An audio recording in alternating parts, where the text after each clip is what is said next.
Injection ತಗೊಂಡಿದ್ದಾರೆ, ಇದನ್ನು vacate ಮಾಡಿಸ್ಬೇಕು ಅಂತ ಹೇಳಿ ಅವ್ರ ಮುಂದೆ ಬಂದ ಅಂತಕ್ಕಂಥ ವಿಷಯ ಏನಿದೆ.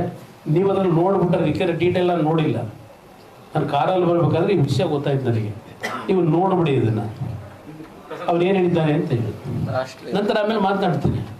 ಸ್ವಲ್ಪ ಇವತ್ತು ನನಗೋಸ್ಕರ ನಾಡಿನ ಜನತೆ ಹೆಣ್ಣು ಮಕ್ಕಳೇನಿದ್ದಾರೆ ಅವ್ರಿಗೋಸ್ಕರ ಸ್ವಲ್ಪ ಸಮಯ ತಗೋತೀನಿ ನಿಮ್ಮಿಂದ. ಯಾರಿಗೂ ಅನ್ಯಾಯ ಆಗಬಾರದು. ಸೌಂಡ್ ಬಿಡಪ್ಪ. ಅವ್ರಿಗೆ ಕಾಣಲ್ಲ, ಅವ್ರಿಗೆ ಕಾಣಲ್ಲ.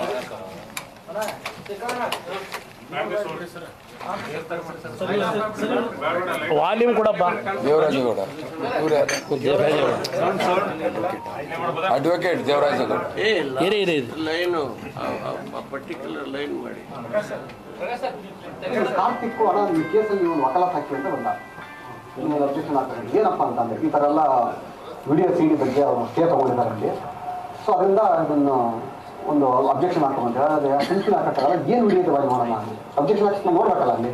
ಆಗ ಪೆಂಡ್ರೈವ್ ತಗೊಂಡ ಅಲ್ಲಿ ನಾನು ನೋಡಿದೆ. ನಾನು ಪೆಂಡ್ರೈವ್ ನೋಡಿದಾಗ ಗೊತ್ತಾಯ್ತು ಅಲ್ಲಿ ಭಾಳ ಅಶ್ಲೀಲವಾದ ವಿಡಿಯೋ ಇತ್ತು ಅದರಲ್ಲಿ. ಸೊ ಆಗ ನಾವು ಅಬ್ಜೆಕ್ಷನ್ ಹಾಕ್ಬೇಕಲ್ಲ ಅಲ್ಲಿ. ಆಗ ನಾವು ಇದನ್ನ ಯಾರಿಗಾರ ಕೊಟ್ಟಿದ್ಯಾ ಅಂತ ಕೇಳಿದ್ವಿ. ಹಣ ಈಗಾಗಲೇ ಕಾಂಗ್ರೆಸ್ ಕೆಲವು ವಿಡಿಯೋಗಳು ತೊಗೊಂಡ್ಬಿಟ್ಟಾರೆ, ಇಸ್ಕೊಂಡ್ಬಿಟ್ಟಾರೆ ಅದರಲ್ಲಿ. ಆಮೇಲೆ ನನ್ನ ಹತ್ರ ಬಂದರೆ ವಿಡಿಯೋನ ಕೂಡ ಅದು ನನಗೆ ಪತ್ರ ಬಂದೈತೆ ಅಂತ ಗೊತ್ತಿಲ್ಲ ನನಗೆ. ಅದು ನನಗೊಂದು ಇದೊಂದು ಪೆಂಡ್ರೈವ್ ಸಿಗ್ತಾನೆ ನನಗೆ, ನಾನು ಯಾರೋ ಫ್ರೆಂಡ್ಸ್ ಹತ್ರ ಅವ್ರ ಜೊತೆ ಇಸ್ಕೊಂಡೆ ಅಂತ ಹೇಳ್ದ. ಅವನು ಕೂಡ ಯಾಕೆ ಇವ್ನು ಕಷ್ಟ ಸಿಗಾಕೊಂಡಾಗ ಏನು ಮಾಡೋ, ಇವನು ಅವನ್ನ ಏನೋ ಮಾಡೋಕ್ಕೋಸ್ಕರ ಪೆಂಡ್ರೈವ್ ಇಸ್ಕೊಂಡೆ. ಆ ವಿಡಿಯೋ ನೋಡಿದಾಗ ನನಗೆ ಅಲ್ಲಿ ಭಾಳ ಭಯ ಆಯಿತು. ಅಲ್ಲಿ ಕಡೆ ಯಾರು ಅಂತಂದರೆ ಕಾಂಗ್ರೆಸ್ ಅಧ್ಯಕ್ಷ DK ಶಿವಕುಮಾರ್, ಸುರೇಶ್ ಅಂತೆಲ್ಲ ಹೋಗಿದೆ ಇಲ್ಲಿ. ಈ ವಿಚಾರವಾಗಿ ಅಲ್ಲಿನ ಸ್ಥಳೀಯ ಕಾಂಗ್ರೆಸ್ ಈಗ ಅಭ್ಯರ್ಥಿ ಆಗಿರುವಂಥ ಶ್ರೇಯಸ್ ಪಟೇಲ್ ಕೂಡ ಅವರೆಲ್ಲರೂ ಡಿಸ್ಕಸ್ ಆಗಿದೆ ಅಲ್ಲಿ. ಜೊತೆ ಇನ್ನೊಬ್ಬ ಲೀಡರ್ಗಳೆಲ್ಲ ಬಂದು ಮಾತಾಡಿದ್ದಾರೆ ಅಂತ. ಏನಂದ್ರು ಅಂತ ಕೇಳಿದೆ ನನಗೆ. ಯಾಕಂದ್ರೆ ನಾನು ಪಕ್ಷದ ಜವಾಬ್ದಾರಿ ವ್ಯಕ್ತಿಯಾಗಿ ಪಕ್ಷದ ಜವಾಬ್ದಾರಿ ನೋಡ್ಕೋಬೇಕಲ್ಲ. ಏನಂದ್ರು ಅದನ್ನು ಸಮಯ ಬಂದ ನಾನು ಮಾಡ್ತೀನಿ. ನಾನು ನಿಮಗೆ ಇಲ್ಲಿ ಈ ಪೆಂಡ್ರೈವ್ ಏನು ಮಾಡಬೇಕು ಆಸ್ತಿ ಮಾಡ್ತೀನಿ ನಡಿ ಅಂತ ಹೇಳಿ ಕಳಿಸಿರೋಣ. ಆದರೆ ಹೇಳ್ತೀನಿ ನಾನು ಏನೂ ಮಾಡಲಿಲ್ಲ. ನನಗೆ ಬೇಜಾರಾಯಿತು.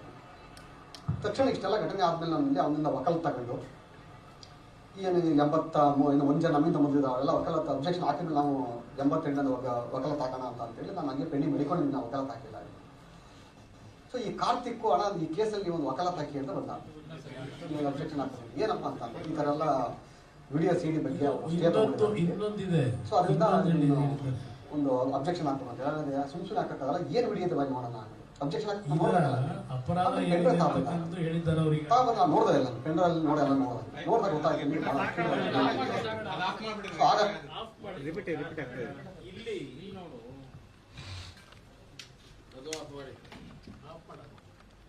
ಇಲ್ಲಿ ಇರ್ತಕ್ಕಂಥ ಪ್ರಶ್ನೆ ಬ್ರದರ್,